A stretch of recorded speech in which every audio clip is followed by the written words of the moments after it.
नमस्कार विद्यार्थी मित्रांनो. मी सौ आशा उपरकर, पार्लेटियक विद्यालय मराठी माध्यमाची विज्ञान शिक्षिका. आज आपण अ, विज्ञान आणि तंत्रज्ञान भाग 2 या विभागातील प्रकरण 4 चा अभ्यास करणार आहोत, ज्याचं नाव आहे पर्यावरणीय व्यवस्थापन. आता या प्रकरणाकरता पाठामध्ये 5 गुण आहेत आणि विकल्पासहित या पाठाला 7 गुण बोर्डाच्या परीक्षेकरता आहेत. आता आपण पाहूया की या पाठातील वगळलेला भाग काय आहे. अ, या ठिकाणी अभ्यासक्रमातील वगळलेल्या भागामध्ये पान नंबर 36 पासून 46 पर्यंत प्रकरणातील अभ्यासक्रम वगळलेला आहे. यामध्ये साधारणतः महत्वाचं जे आहे म्हणजे मागच्या दुसऱ्या धड्यात पाठात मी म्हटलं होतं की ओघ तक्ता हा महत्वाचा असेल, पण या ठिकाणी ओघ तक्ता हा प्रकरणातला भाग वगळलेला आहे. आता कोणकोणते प्रकरणातील वगळलेले भाग आहेत, तर पान नंबर 37 वरचा तक्ता जो आहे तो म्हणजे परिसंस्थेवरती, की जिथे अ, अ, अज अजैविक आणि जैविक अ, भागावरचा जो ओघ तक्ता आहे, तो भाग वगळलेला आहे. त्याचबरोबर 38व्या पानावरती पर्यावरणावरती जो तक्ता आहे पूर्ण करायला, तोही पाठातनं वगळलेला. म्हणजे या भागावरती प्रश्न विचारण्याची शक्यता कमी आहे. 39 पानावरचा तक्ता पूर्ण करायला आहे. हवा प्रदूषणावरचा तोही तक्ता पूर्णपणे इथे वगळलेला आहे. 40 नंबरच्या पानावरचा जो ओघ तक्ता आहे, तोही संवर्धनाची गरज या मुद्द्यातला हा भागही ओघ तक्ता वगळलेला आहे. त्यानंतर आहे 43व्या पानावरती अ, ज जैवविविधतेचे संवर्धन कसे करता येईल त्याबाबतचा स्वयंसेवी संस्थांचा जो तक्ता आहे, म्हणजेच आंतरराष्ट्रीय आणि राष्ट्रीय, तो तक्ता पूर्णपणे अभ्यासातनं वगळलेला आहे. आणि शेवटचा 44 पानावरचा इथे तक्ता जो आहे, तो आहे पर्यावरणातील मानवाची भूमिका. हा जो तक्ता आहे, तो तक्ता अभ्यासक्रमातनं म्हणजेच या ओघ तक्त्यांवरती प्रश्न विचारण्याची शक्यता कमी आहे. त्यानंतरचा जो महत्वाचे मुद्दे या पाठात आपण कोणते पाहणार आहोत, तर परिसंस्था म्हणजेच पुनरावलोकन. म्हणजे इयत्ता 9वी मध्ये आपण जो परिसंस्थेचा अभ्यास केला त्यावरती पुन्हा उजळणी वजा प्रश्न आहेत. त्यानंतर पर्यावरण आणि परिसंस्था संबंधित मुद्दे आहे. पर्यावरण संवर्धन कसं त्याबाबत मुद्दा आहे. पर्यावरण संवर्धन आणि जैवविविधता यावरती आपण अभ्यास करणार आहोत. जैवविविधतेची संवेदनक्षम क्षेत्रे कोणती आहेत, तोही मुद्दा इथे त्या पाठात अ, गृहीत आहे. परिसंस्था. आता हा जो पहिला मुद्दा आपण या पाठात अभ्यासतो. परिसंस्था म्हणजेच काय? तर परिसंस्थेमध्ये असलेल्या अजैविक आणि जैविक घटकांचा आपण अभ्यास करणार. अजैविक घटक कोणते आहेत? तर सूर्यप्रकाश, हवा, तापमान, पाणी, आर्द्रता आणि त्याचबरोबर परिसंस्थेतील जैविक घटक जे सजीव घटक आहेत, म्हणजेच वनस्पती, प्राणी, सूक्ष्मजीव, कवक याबाबत या दोन्हींच्या अ, परस्पर मध्ये परिसंस्था निर्माण होत असते. आता इथे एक उदाहरण आपण पाहूया. वनस्पती ज्या आहेत अ, उत्पादक घटक, या उत्पादक घटकांपासून उत्पादक घटकांवरती शाकाहारी म्हणजेच गाय, शेळी यासारखे प्राणी जे आहेत, शाकाहारी प्राणी उपजीविका करतात. मांसाहारी त्या त्या शाकाहारी प्राण्यांना आपण प्राथमिक भक्षक म्हणतो आणि त्यावरती उपजीविका करणारे दुसरे घटक म्हणजे मांसाहारी प्राणी. म्हणजे जे हिंस्र श्वापद आहेत, त्यावरती उपजीविका करतात. त्या हिंस्र श्वापदांवरती म्हणजे मांसाहारी भक्षक जे आहेत, द्वितीय भक्षक त्यावरती सर्वोच्च भक्षक ज्यांना आपण तृतीय भक्षक म्हणतो, ते उपजीविका करतात. आणि या सगळ्यांवरती सगळ्यांचा विघटन करण्याची प्रक्रिया विघटकांकडून किंवा सूक्ष्मजीव, जीवाणूंपासून केली जाते. आता या पाठातला एक महत्वाचा मुद्दा म्हणजे परिच्छेदावरती आधारित झालेला प्रश्न. त्याकरता मी एक पाठातलाच परिच्छेद घेतलेला आहे. तुम्ही पाहू शकाल की भात शेतीवरचं एक उदाहरण इथे दिलेलं आहे. भात शेतीवरती कशाप्रकारे अन्नासाठी अवलंबून असतो. नागतोड्यावरती चिखलात राहणारे बेडूक उपजीविका करतात. बेडकावरती उपजीविका करणारे साप आहेत. आता ह्या उदाहरणामध्ये भात शेतीवर हे उत्पादक आहेत वनस्पती आणि अ, नागतोडा प्राथमिक भक्षक, अ, त्यानंतर बेडूक हा मांसाहारी भक्षक किंवा द्वितीय भक्षक होईल आणि साप हा तृतीय भक्षक होतो. आता ह्यामध्ये ह्या परिच्छेदावरती आधारित प्रश्न कसे विचारले जातील, तर भाताच्या पिकांवरती काय परिणाम होईल, म्हणजे जर बेडकांची संख्या, आता या ठिकाणी बेडूक हा द्वितीय भक्षक जर कमी झाला तर भाताच्या शेतीवरती काय परिणाम होईल. तर इथे बेडका ची संख्या कमी झाली तर त्याच्यावरती त्यांना भक्ष्य म्हणून असणारे नाकतोड्यांची संख्या वाढेल आणि पर्यायाने भात शेतीचं प्रमाण नाकतोड्यांचं प्रमाण वाढल्यामुळे भात शेतीचं प्रमाणावरती शेतीवरती त्याचा विपरीत परिणाम होईल, त्याचं उत्पन्न घटेल. त्याचबरोबर इथे दुसरा प्रश्न आहे, कुठल्या भक्षकांची संख्या वाढेल आणि कुठल्या भक्षकांची संख्या कमी होईल? म्हणजेच इथे अ, बेडकांची संख्या बेडकांची संख्या वाढेल, नाकतोड्यांची संख्या वाढेल आणि बेडकांची संख्या कमी असल्यामुळे त्याच्यावरती उपजीविका करणाऱ्या सापांची संख्या कमी होईल. मग त्यामुळे एकंदरीत या परिसंस्थेवरती तर ही परिसंस्था पूर्णपणे विस्कळीत होईल. तर अशा प्रकारे परिच्छेदावरती आधारित प्रश्नांचा एक नमुना आपण या ठिकाणी पाहिला आहे. त्यानंतर जो येतो मुद्दा म्हणजे पुस्तकातला म्हणजे पर्यावरण आणि परिसंस्था संबंध. यामध्ये आपल्याला पर्यावरण म्हणजे काय ही व्याख्या अपेक्षित राहील. म्हणजेच आपल्या सभोवती असलेल्या भौतिक, रासायनिक, जैविक घटकांनी मिळून पर्यावरण बनते. पर्यावरणाचे 2 घटक आहेत. एक म्हणजे नैसर्गिक किंवा प्राकृतिक घटक आहेत आणि दुसरा म्हणजे मानवनिर्मित घटक. नैसर्गिक घटकांचे किंवा मानवनिर्मित घटकांचे सुद्धा जैविक आणि अजैविक घटक असतात. मग यावरती आधारित ह्या भागावरती आधारित प्रश्न असे असतील, व्याख्या लिहा. म्हणजेच पर्यावरण, परिस्थितिकी किंवा परिसंस्था यांच्या व्याख्या आपल्याला पुस्तकात दिलेल्या आहेत. आधारित प्रश्न असतील, गालेल्या जागा लिहा. योग्य पर्याय म्हणजे पर्याय दिले त्यातला योग्य पर्याय, अचूक पर्याय निवडा. परिच्छेदावरती आधारित जसा आता आपण एक प्रश्न पाहिला तो असेल. एका वाक्यात उत्तरे द्या. यासारखे प्रश्न या भागावरती विचारले जाण्याची शक्यता आहे. त्यानंतरचा जो मुद्दा आहे तो म्हणजे पर्यावरण संवर्धन. आता इथे पर्यावरण संवर्धनामध्ये प्रदूषण म्हणजे काय हा पहिला मुद्दा आपल्या पुस्तकात आहे. म्हणजेच काय तर नैसर्गिक घटना आणि मानवाच्या कृतीमुळे सभोवतालच्या पर्यावरणावर झालेली अनावश्यक किंवा अस्वीकार्य म्हणजे जी मानवाला आवश्यक नाहीये असे बदल जे आहेत किंवा पर्यावरणाला जे आवश्यक बदल आहेत त्यांना अनावश्यक बदल जे आहेत त्यांना प्रदूषण असं म्हटलं जातं. प्रदूषणाची कारणं आपल्याला पुस्तकात दिलेली आहेत ती म्हणजे औद्योगिकरण किंवा नैसर्गिक संसाधनांचा अनिर्बंध वापर केला, जंगलतोड केली, अनियोजित नागरीकरण केलं, लोकसंख्येचा विस्फोट या सगळ्या कारणांमुळे प्रदूषण होण्याची शक्यता असते. आता त्यावरती आधारित प्रश्नांना पर्यावरणावर परिणाम करणारे घटक कोणते आहेत किंवा मानवनिर्मित किंवा नैसर्गिक कोणतीही 4 कारणं प्रदूषणाची लिहा. तर आपल्याला तुम्हाला इथे हा मुद्दा लिहिता येण्यासारखा आहे. त्याचबरोबर एखाद्या ठिकाणी टीप लिहा. म्हणजेच औद्योगिकरण, जंगलतोड, लोकसंख्येचा विस्फोट यावरती टीप लिहा म्हणून प्रश्न सुद्धा विचारले जाण्याची शक्यता आहे. आता कोणकोणत्या प्रकारचं प्रदूषण आहे? तर हवेमधून होणारं हवेतले प्रदूषण, जलप्रदूषण, भूप्रदूषण, ध्वनी प्रदूषण, किरणोत्सारी प्रदूषण, प्रकाश प्रदूषण, औष्णिक प्रदूषण आणि प्लास्टिकमुळे होणारं प्रदूषण. असे वेगवेगळे प्रदूषणाचे प्रकार आहेत. तर यातले काही प्रकार हे नैसर्गिक आणि काही प्रकार मानवनिर्मित आहे. तर तुम्हाला यात फरक स्पष्ट करा किंवा कोणते पर्याय आहेत ते निवडायला विचारले जाण्याची शक्यता आहे. तर त्याचबरोबर शास्त्रीय कारणे द्या असा प्रश्न म्हणजे आज पर्यावरण संवर्धनाची गरज निर्माण झालेली आहे. तर त्याचं काय वैशिष्ट्य, काय महत्व आहे? का ही गरज निर्माण झाली? तर तुम्हाला स्पष्टीकरण मुद्द्यांसहित देणं आवश्यक असेल.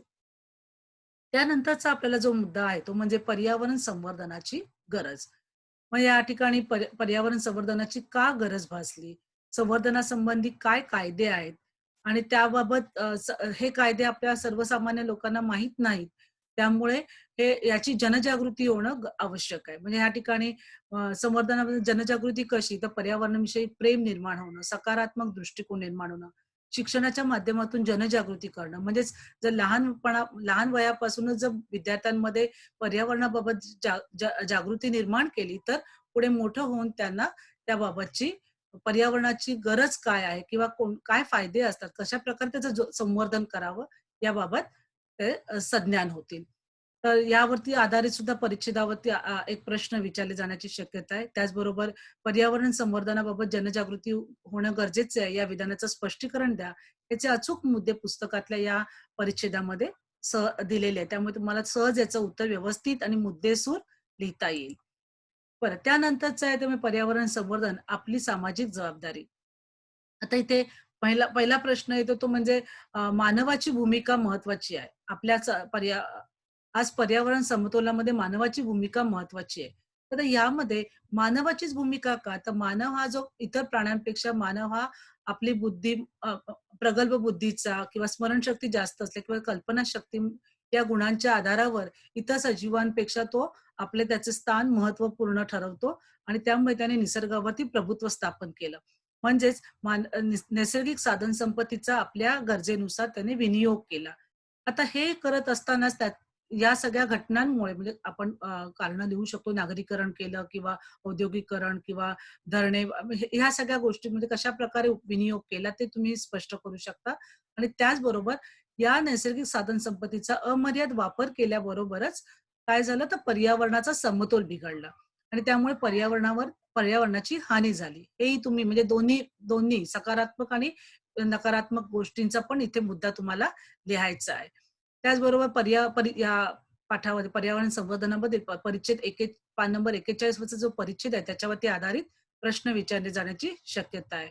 अगदी त्याचबरोबर 42 पानावरती जाधव मुलाई पयांग यांचं अतुलनीय कार्य. आता कोणते कार्य आहे? तर त्यांनी त्या नदीला पूर आल्यानंतर सापांची संख्या कमी झाली आणि त्यानंतर त्यांनी तिथे प्रथम सुरुवातीला अ, बांबूच्या झाडांची लागवड केली. हळू-हळू त्याची संख्या किती वाढली 1368 पर्यंत बांबूची झाडं झाली. असं मोठं जंगल तयार केलं आणि वनविभागाने पण या भागामध्ये सहभाग घेतला. पण वनविभागाचं कार्य स्थगित झाल्यानंतर सुद्धा मुलाई पयांग यांनी हे कार्य अखंडित चालू ठेवलं आणि म्हणून त्यांच्या कार्याला एक विशेष महत्त्व प्राप्त झालं. त्याला पद्मश्री पुरस्कार दिला गेला शासनाकडून आणि त्यानंतर पण एक प्रश्न येतो, की जाधव मुलाई पयांग यांच्या गोष्टीतून आपल्याला काय बोध होतो? म्हणजेच अनेक माणसांनी जंगलतोड केली, पण जर एका माणसाने जर विचार केला, तर एक माणूस सुद्धा अख्खं जंगल पुन्हा निर्माण करू शकतो, हा बोध आपल्याला त्यातून मिळतो. तर हे तुम्हाला स्पष्ट करणं आवश्यक आहे आणि याचं उत्तर तुम्हाला पान नंबर 42 वरती सहज मिळेल. बरं, त्यानंतरचा मुद्दा जो आपण अभ्यासतो या पाठामध्ये तो आहे पर्यावरण संवर्धन आणि जैवविविधता. इथे महत्वाचं आहे की जैवविविधता म्हणजे काय? तर इथे व्याख्या द्या याबाबत प्रश्न विचारला जाईल. म्हणजेच काय? तर निसर्गामध्ये आढळणाऱ्या एकाच जातीच्या सजीवांमधील अनुवांशिक फरक, सजीवांच्या जातींचे अनेक प्रकार आणि विविध प्रकारच्या परिसंस्था या सर्वांमुळे त्या भागातील निसर्गाला जी सजीव सृष्टीची समृद्धी लाभली त्याला जैवविविधता म्हणतात. म्हणजे ही व्याख्या या ठिकाणी महत्वाची आहे आणि याच्या 3 पातळ्या आहेत. कोणकोणत्या आहेत त्या? तर अनुवांशिक विविधता, प्रजातींची विविधता आणि परिसंस्थेतील विविधता. इथे प्रश्न असा विचारला जाण्याची शक्यता आहे, की जैवविविधता म्हणजे काय आणि त्याच्या 3 पातळ्या कोणत्या? तर ह्या पूर्णपणे म्हणजे 1 मार्क जैवविविधतेला आणि 3 पातळ्या लिहिल्या किंवा अर्धा मार्क जैवविविधता म्हणजे काय आणि 3 पातळ्या प्रत्येकी अर्धा-अर्धा मार्क असं 2 मार्कांचा प्रश्न इथे विचारले जाण्याची शक्यता आहे. त्याचबरोबर जैवविविधता पूर्णपणे टीप लिहा असा प्रश्नही विचारला जाऊ शकतो. त्याचबरोबर त्याच्या पुढच्याच पानावरती आपल्याला प्रश्न आहे, ती देवराई म्हणजे काय? तर इथे टीप लिहा म्हणून विचारलं जाण्याची शक्यता आहे. देवराई म्हणजेच जो जो जंगलाचा प्रदेश वनविभाग देवाच्या नावाने सोडला जातो, त्याला देवराई असं म्हटलं जातं आणि त्याचं संरक्षण शासनाकडून न होता तेथील लोकांकडूनच केलं जातं. देवाचा डोंगर किंवा देवाचं जंगल म्हणून त्याला संरक्षण दिलं जात असतं आणि त्यामुळे कोणत्याही प्रकारची जंगलतोड त्या ठिकाणी होत नाही, असे मुद्दे तुम्हाला त्या टिपेमध्ये लिहिता येतील. त्याचबरोबर आहे ते जैवविविधतेचे संवेदनक्षम क्षेत्रे सांगा. इथे मुद्देसूद प्रत्येक भागाचे अ, किती टक्केवारी आहे तीही या ठिकाणी पुस्तकात अचूक दिलेली आहे. त्यामुळे ती अचूक उत्तर लिहिणं क्रमप्राप्त आहे. त्यानंतर आहे ते म्हणजे सगळ्यात शेवटचा भाग आपण इथे पाहतो, की धोक्यात आलेल्या प्रजातींचे वर्गीकरण. हं. आता इथे अगदी सरळ प्रश्न मी इथे तुमच्यासाठी तयार केलेला आहे. तो म्हणजे जोड्या लावा. एक प्रजाती कोणकोणत्या आहेत, 4 प्रजातींचा तुम्ही इथे अभ्यास करता आणि त्याची उदाहरणं तुम्हाला प्रत्येकी लिहायची. तर इथे जोड्या लावा हा प्रश्न म्हणजे संकटग्रस्त प्रजाती, दुर्मिळ प्रजाती, संवेदनशील प्रजाती आणि अनिश्चित प्रजाती. अशा 4 प्रजातींचे प्रकार आहेत आणि त्याची उदाहरणंही सुद्धा आपल्या पुस्तकात पाठ्यपुस्तकात दिलेली आहेत. तर यावरती आधारित प्रश्न कोणता असू शकेल? तर जोड्या लावा. आता हा अ गट दिला जाईल. ब गटामध्ये तुम्हाला उलट-सुलट पर्याय दिलेले आहेत, ते जोडून व्यवस्थित लिहायचे असतील किंवा सहसंबंध ओळखा. एक उदाहरण मी इथे तुम्हाला दिलेलं आहे. संकटग्रस्त प्रजाती म्हणजे तणमूर हे उदाहरण आहे. तर अनिश्चित प्रजाती म्हणजे त्याचं उत्तर तुम्हाला लिहायचंय शेकरू खार. तर हे असा असा प्रकारचा सहसंबंध मग तो कोणताही असेल. दुर्मिळ प्रजाती कस्तुरी मृग आहे, तर संकटग्रस्त प्रजाती उदाहरण लिहा. किंवा उलट कस्तुरी मृग ही दुर्मिळ प्रजाती आहे, तर शेकरू खार कोणत्या प्रकारची प्रजाती आहे. तर अशा प्रकारचा सहसंबंध ओळखा यामध्ये प्रश्न विचारले जाण्याची शक्यता आहे. त्यानंतर आहे योग्य पर्याय निवडा. वेगळ्या गटात बसणारा पर्याय घटक ओळखा किंवा उदाहरणे लिहा, नावे लिहा. म्हणजे संकटग्रस्त प्रजातींची 2 नावे, उदाहरणे लिहा. तर अशा प्रकारे प्रश्न या भागावरती विचारले जाण्याची शक्यता आहे. त्याचबरोबर त्याच्याच मध्ये आणखीन एक चौकटीमध्ये मुद्दा आलेला आहे बघा. मग तर तिथे तुम्हाला 3 धोक्यात असलेल्या प्रजातींबाबत दिलेला आहे. तर इथे प्रश्न असा विचारले जाण्याची शास्त्रीय कारणे द्या, असा प्रश्न विचारले जाण्याची शक्यता. सुंदर बाग वनामधील तसेच मानस अभयारण्यातील वाघांसमोर जगण्याचे मोठे आव्हान उभे राहिले. तर इथे ते सुंदरबन अभयारण्य हे वाघांसाठी राखीव आहे. त्याचबरोबर मानस अभयारण्य सुद्धा एकशिंगी गेंडा किंवा वाघ यांसाठी हे राखीव आहेत. आता परंतु सुंदरबन अभयारण्य जे आहे त्यामध्ये अमर्याद प्रमाणात वृक्षतोड, अतिरिक्त मासेमारी, धरणांची बांधकाम केल्यामुळे, त्याचप्रमाणे त्या मासेमारीसाठी खोदलेले चर यामुळे तेथील वाघ आणि पर्यावरणावर ते मोठे आव्हान उभे राहिले आणि त्यामुळे वाघांसाठी संरक्षण मिळत नाहीये. त्याच प्रकारे मानस अभयारण्यामध्ये सुद्धा धरणांची बांधकाम केल्यामुळे, त्याचबरोबर पाण्याचा होत असलेला बेसुमार वापर यांचा फटका बसले असल्यामुळे तेथील वाघ आणि एकशिंगी गेंडा यांचा धोका उत्पन्न झाला आहे. तर अशा प्रकारे प्रश्नांमध्ये तुम्हाला अचूक मुद्दे लिहिणं आवश्यक आहे. सगळ्यात शेवटचा भाग या पाठातला आहे तो म्हणजे चिन्ह संकेत.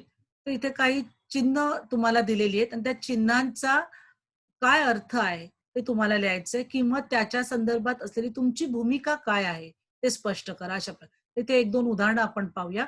पहिलं चित्र तुम्ही पाहताय ते आहे अ, कचरा कचरा पेटीत कचरा टाकला जातोय. तर इथे कचरा योग्य कचऱ्याची योग्य विल्हेवाट लावा किंवा माझा माझा खाऊ मला द्या असं कचरा पेटीवर लिहिलेलं असतं. म्हणजेच काय तर कचऱ्याची विल्हेवाट योग्य प्रकारे लावली पाहिजे. तर ह्यातून आपली भूमिका काय तर कचरा कचरा पेटीत टाकणं किंवा तो इतस्ततः न फेकता त्यापासून होणारं प्रदूषण तुम्ही आटोक्यात आणता येतं.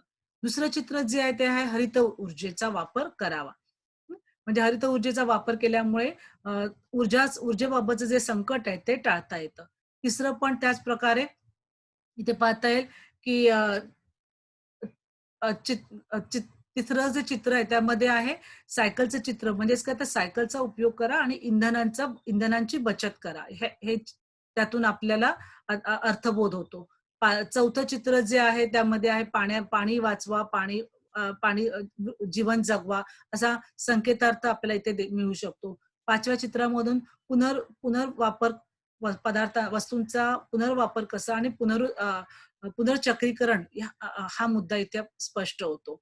पुढच्या चित्रामध्ये पाणी वाचवा, जीवन वाचवा या प्रकारे संकेत आपल्याला मिळतात किंवा पाण्याची बचत कशी करावी हे सांगितलं जातंय आणि शेवटच्या चित्रामध्ये सौर ऊर्जेचा वापर केला तर इंधनाची बचत होते ते आपल्याला इथे स्पष्ट होतं. तर अशा प्रकारे वेगवेगळ्या चित्रांच्या आधारे त्याचं स्पष्टीकरण चिन्ह संकेत काय सांगतात ते 2 किंवा 4 मार्कांकरता प्रश्न विचारले जाण्याची शक्यता आहे. तर अशा प्रकारे वेगवेगळ्या मुद्द्यांचा आधार घेऊन तुम्ही हा पाठ अचूक करू शकता. अगदी सोपा पाठ आहे आणि त्यामुळे तुम्हाला योग्य प्रकारे अभ्यास केलात किंवा योग्य प्रकारे